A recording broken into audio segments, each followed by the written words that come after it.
Hi, I'm Jonathan Reinarz. I'm a medical historian at the University of Birmingham.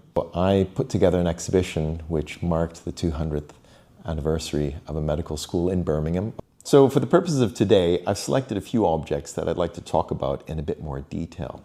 So the first one is this box of bones. So this was an anatomical half set. And half sets were required to be purchased by all first-year medical students.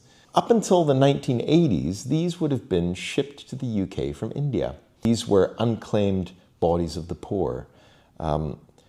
So this particular one, it has been replaced with plastic replicas, but students would have been required to buy for a few pounds a set like this and probably never thought where these bones came from. By the 1980s, this trade was outlawed.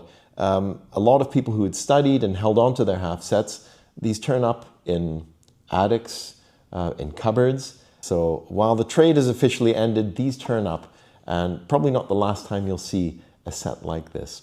All right, now the second piece I have here is, it's a mold from a dental student. I used to give a lecture for a pathology society in Birmingham.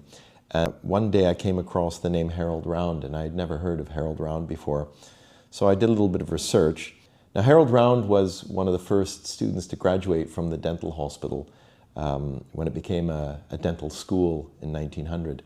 And by the First World War, he started working in the local war hospitals.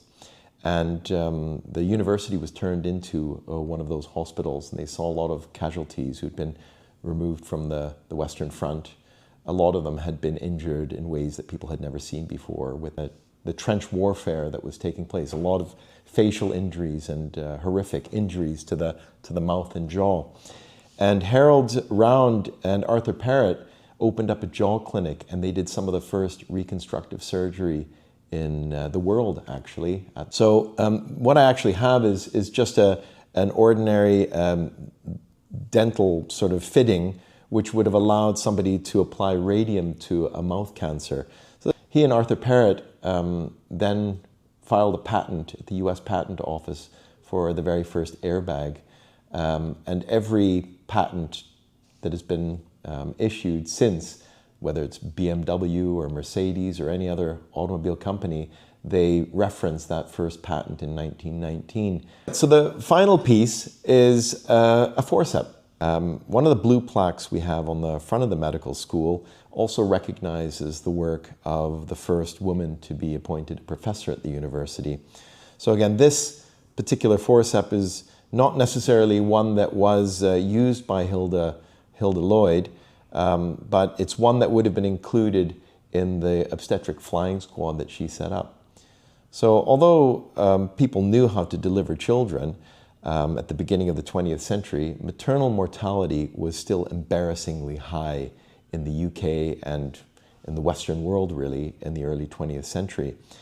And at the time that Hilda Lloyd studied medicine in Birmingham, just before the First World War, these rates were still quite high. But of course, people were delivering children at home, not in hospital.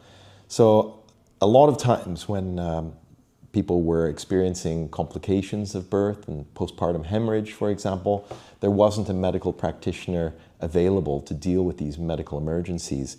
So what Hilda Lloyd did after she qualified and became a member of staff was set up an obstetric flying squad, which, according to their reports, responded to these emergencies within about half an hour of receiving a call.